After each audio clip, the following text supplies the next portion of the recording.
नमस्कार, लोकमत मध्ये तुम्हा सर्वांचं स्वागत करतो। सध्या आपण दादर मध्ये आहोत। आपण जर पाहिलं महायुतीची संयुक्त सभा आज मुंबईमध्ये पार पडते आणि याच पार्श्वभूमीवरती आपण शिवसैनिकांसोबत संवाद साधणार आहोत। आपण जर पाहिलं तर दादर या संपूर्ण परिसरामध्ये अनेक शिवसैनिक आलेले आहेत। लाडक्या बहिणी आहेत असं म्हटलं तरी काही वावगं ठरणार नाही। कुठून आलात तुम्ही? आम्ही मागाठाणे वॉर्ड मधून आलेलो आहोत। काय वॉर्ड क्रमांक? आमचा वॉर्ड क्रमांक आहे 14। ठाकरे बंधूंनी तुमच्या विरोधात कंबर कसून तयारी केलेली आहे, काय आव्हान वाटतंय का? आव्हान तर येतच राहणार, ते आव्हान देत पण राहतील, पण जेव्हा आम्ही आव्हान घेणार ना तेव्हा आमच्या आव्हानामध्ये देखील दम आहे। आम्हाला आमची बाजू माहिती आहे, आमची बाजू किती खंबीर आहे। ती खंबीरपणे आम्ही विकासाची कामं करतोय। जिकडे विकास आहे तिथे आम्ही आहोत। त्यांची आव्हानं तिथे चालत राहतील। ठाकरेंनी विकास नाही केला असं म्हणताय? आम्ही विकास केला असं नाही म्हणत आहे, पण आम्ही आमच्या वाईडने जो जरूर आहे तो विकास केलेला आहे। आम्ही विकासाच्या दिशेने पावलं उचलत आहोत। आम्ही लाडक्या बहिणींच्या बाजूने आहोत। आम्ही आमचे लाडके जे आहेत शिंदे परिवारातले सगळेजण आणि आमचे आमदार प्रकाशदादा सुर्वे यांच्या इथून आम्ही ठामपणे आम्ही त्यांची बाजू घेतोय, कारण त्यांनी आमची बाजू मांडलेली आहे। आम्हाला ठामपणे त्यांनी न्याय दिलेला आहे। पण हे सगळं असताना जे मुद्दे काल घेतलेले आहेत ठाकरेंनी सभेमध्ये, राज ठाकरेंनी तर थेट प्लान दाखवला कशा पद्धतीने मुंबई ही गुजरातला नेली जाईल किंवा मुंबई ही फोडली जाईल, पळवली जाईल। तुम्हाला काय वाटतं? बघा, ते त्यांनी त्यांच्या साईडने त्यांचे प्लॅन दाखवलेले आहेत। त्यांनी त्यांची बाजू ती मांडली। पण तुम्हाला असं वाटतंय का की मुंबई नाही, ऍक्च्युली काय माहितीये, हा जो प्लॅन त्यांनी दाखवलाय ह्याच्यापूर्वी पण त्यांनी असाच प्लॅन दाखवला होता। कधी? मला वाटतं 2017 साली जेव्हा इलेक्शन झालं आणि ज्यावेळेला आमची मिटिंग झाली त्यावेळेस सुद्धा हे दाखवला होता प्लॅन, पण तो सक्सेस नाही झाला अजूनपर्यंत तरी। प्लॅन बोलताय तुम्ही? तसं ब्लू प्रिंट परत नाशिकची सक्सेस करून दाखवली राज ठाकरेंनी ब्लू प्रिंट। नाशिक नाही असं काही झालेलं नाहीये। तुम्हाला असं वाटतं?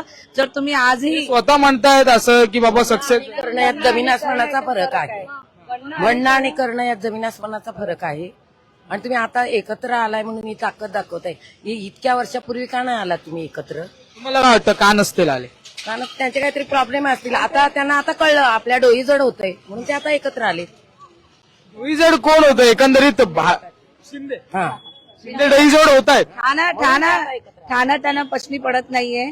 शिंदे गट आणि आमचे हे मुख्यमंत्री फडणवीस साहेब, देवा भाऊ हे सुद्धा त्यांना जड जात आहेत।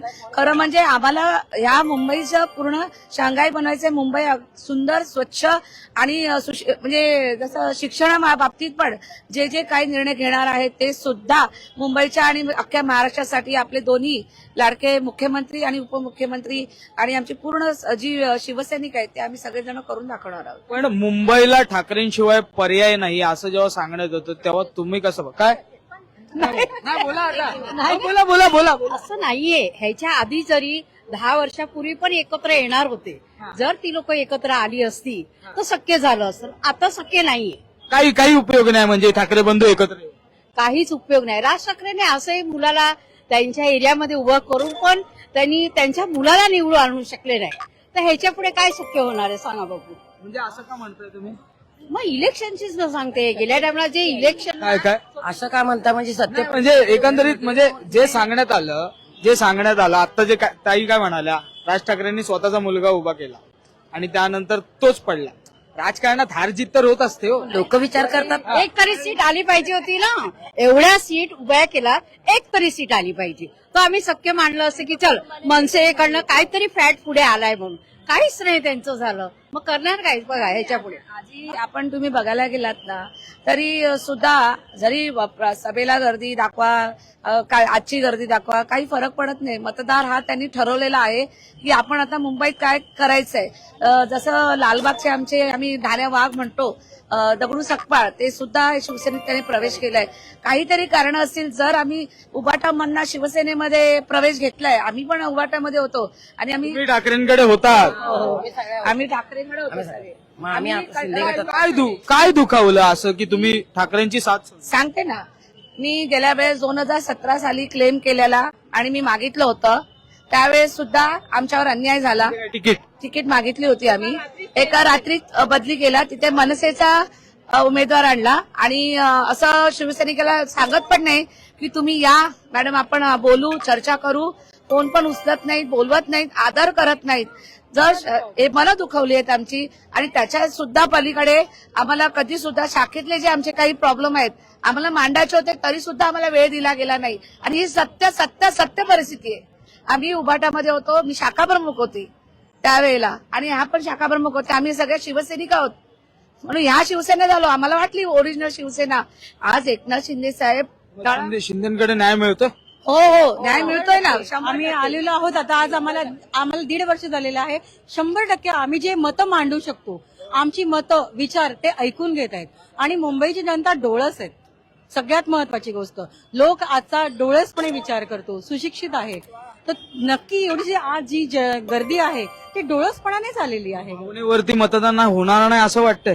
म्हणजे ठाकरे बंधू हे एकत्र आलेत, राज ठाकरे उद्धव ठाकरे एकत्र आलेत, अनेक जण भावनिक झाले, अनेक जणांच्या डोळ्यात अश्रू आले, 25 वर्षांनंतर एकत्र आले. त्यामुळे मला एक सांगा, जे मनोमिलन झालेलं आहे त्या मनोमिलनामध्ये ते जे कार्यकर्ते आहे ते आहेत का हो खुश? जरा तुम्ही त्यांना विचाराल का? त्यांच्यात विरुद्ध आहेत ना त्यांच्या आता. ते एकत्र आल्यामुळे भरपूर काय म्हणतात. आज आपण बघितलं संदीप देशपांडे जे त्यांच्यातले एवढे कट्टर आपण जे म्हणत होतो मनसैनिक म्हणत होतो, आज संदीप देशपांडेंना स्वतः विचारा, त्यांचे आपसातले जे आहेत कार्यकर्ते ते सगळे खुश आहेत का?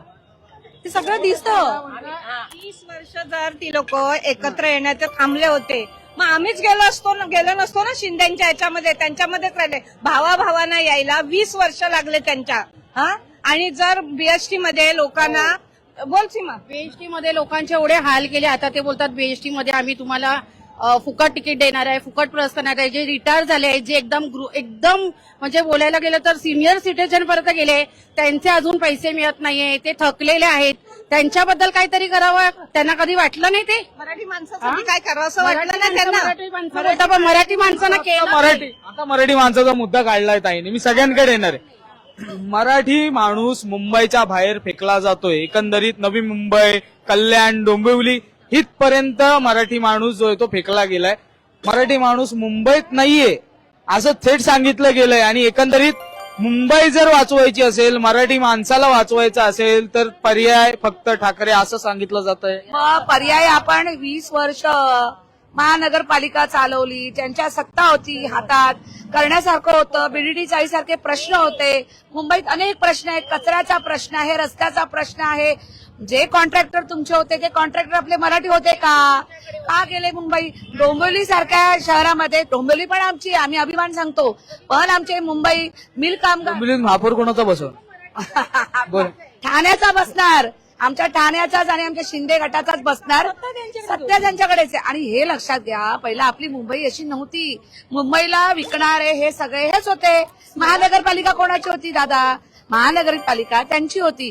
जर तुम्हाला मुंबई टिकवायची होती, मराठी माणूस टिकवायचा होता, मराठी माणूस तुम्हाला टिकवायचा होता मुंबईत, तर तुम्ही त्यांना थांबवायला पाहिजे होतं. का जातो बाबा? माझा शिवसैनिक, माझा मराठी माणूस का मुंबई सोडून गेला? मिल कामगार बंद का झाले? मिल कामगार सोडून का गेले? आज मिल कामगारांचे पण खूप हाल आहेत.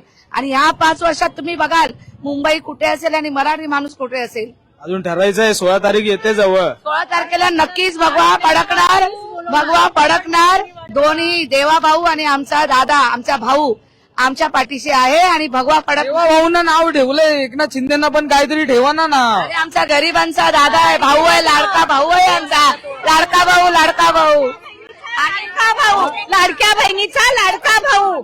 जरी आम्हाला काही दिलं नाही तरी आम्हाला त्यांचा अभिमान आहे आणि अभिमान राहणारच. लाडक्या बहिणीला पैसे दिले तो असं काय म्हणतो? असं काही नाही. नाही साहेब, आम्ही आज टॅक्स भरतो, आम्हाला नाही भेटत आहेत. साहेब, आम्ही आज पांढरे रेशनिंग धारक आहोत. मी टॅक्स भरते, आम्हाला नाहीये. आम्हाला कुठच्याही योजना नाहीयेत. मला स्वतः मी सांगते, मी आज LIC मध्ये आहे. मला कुठच्याही योजना नाहीयेत, मला कुठच्याही फायदा नाहीयेत. पण आमची बाजू डोळसपणे आणि खंबीरपणे ऐकून घेणारं सरकार आहे. बाजू ऐकून, हे बघा, समस्या सोडवणं हा दुसरा पार्ट झाला, पण समस्या ऐकून घेण्याची देखील ताकद किंवा क्षमता माणसामध्ये असली पाहिजे. तो वेळ देता आला पाहिजे. आमच्या आमदार प्रकाशदा सुर्वे किती काही असू नये, आपण डोक्यावर हात ठेवतात. आमच्या आमदारांनी एक गरीब महिलेला जी बिझनेस करते भाजीचा, तिला उमेदवारी दिली आहे. म्हणजे असा एवढा डोळसपणा. नाव काय उमेदवार?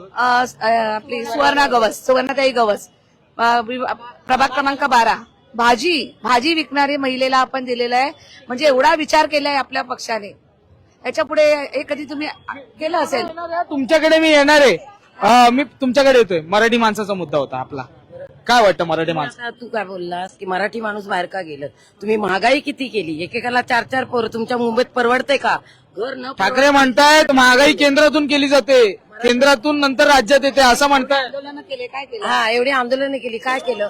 आणि मराठी माणसाला परवडणारी घरं इकडे मुंबईमध्ये बांधणं परत येते. कळलं तुला? तुम्हाला गरीब परिस्थिती असल्यामुळे त्यांना इथं परवडत नाही म्हणून ते मीरा रोड इकडे वसई वगैरे जातात. म्हणजे याचा अर्थ मुंबईत महागाई जास्त आहे होती. ती आता आमचे निवडून आल्यानंतर ते सगळं बरोबर करतील. परत मुंबईमध्ये आमचं मराठी माणूस येईल. तुमच्याकडे थोडं 2 मिनिटं. आता तुम्ही बोललात की म्हणजे लाडक्या बहिणीचे तुम्ही लाभार्थी आहात. हो. एकंदरीत लाडक्या बहिणी हा निकाल फिरवतील येणाऱ्या काळामध्ये? नाही फिरवणार. एकनाथ शिंदे तर नक्कीच नाही फिरवणार. म्हणजे येणाऱ्या काळाला म्हणजे नाही जर 16 तारखेला जो निकाल असेल. अजिबात नाही. त्यांनी आताच सांगितलेलं आहे मी कधीच ते लाडक्या बहिणीचे पैसे बाद करणार नाही म्हणून. पण जी स्क्रुटिनी झाली त्यामध्ये अनेक लाडक्या बहिणी नाराज झालेल्या आहेत. त्याचा फटका बसेल. सांगते मी, ऐका. त्या ठिकाणी स्क्रुटिनीमध्ये असं मला निदर्शनास आलंय की पेपर आपले जे असतात म्हणजे आपण ओरिजिनल ज्या खरोखर लाडक्या बहिणीला लाभ मिळाला पाहिजे त्यांनाच ते मिळालंय. असं कुठेही नाहीये. खऱ्याच्या बाजूने खोट्याच्या बाजूने नाहीये. ही त्रुटीने केली आणि त्यामुळे ते बंद झालंय. पण ऑफकोर्स त्याचे तुमचे पेपर चांगले असतील. एक शेवटचा प्रश्न आहे. सगळे अशा लाईनीत थांबा. तुम्हाला विचारतो, येणाऱ्या काळामध्ये मुंबई महापालिकेमध्ये 227 जागा आहेत. किती निवडून आणणार? 227 पैकी आम्ही 200 तरी जागा आणणार आहोत असा आमचा प्रश्नच नाही. 200 जागा आमच्या असणारच आहेत. प्रश्नच नाही. महायुतीच्या की शिंदे? महायुतीच्या आमच्या येणारच आहेत. महायुतीच्या. आवाज कुणाचा? नक्कीच आपण जर पाहिलं तर दादरमध्ये आहोत. सभा सुरू आहे आणि आपल्यासोबत पदाधिकारी कार्यकर्ते होत्या. एकंदरीत आपण जर पाहिलं तर मुंबईमध्ये नेमकं काय चालू आहे, मुंबईमध्ये नेमकं काय सुरू आहे या संदर्भात आपण त्यांच्यासोबत संवाद साधला. एकंदरीत लाडक्या बहिणीचा किती इम्पॅक्ट पडेल किंवा लाडक्या बहिणींमुळे कोण कोणाची मतं घेतंय, कोणाला मतदान मिळतंय, स्क्रुटिनी झाली आहे लाडक्या बहिणीमध्ये. त्याचमुळे अनेक लाडक्या बहिणी नाराज देखील आहेत. त्याचमुळे याच लाडक्या बहिणी हिचका दाखवणार की यंदा पुन्हा महायुतीला निवडून देणार हे पाहणं फार महत्वाचं आहे. आणि येणाऱ्या काळामध्ये म्हणजे येत्या 16 तारखेला जो काही निकाल लागेल त्यावेळी मुंबई महापालिकेवरची ठाकरेंची 25 वर्षांची सत्ता ही महायुती हलवण्यात यश प्राप्त करणार का हे पाहणं फार महत्वाचं असणार आहे. मुंबईहून मी आदित्य जाधव, कॅमेरामॅन आदित्य कासारेसह तुम्ही पाहतात लोकमत.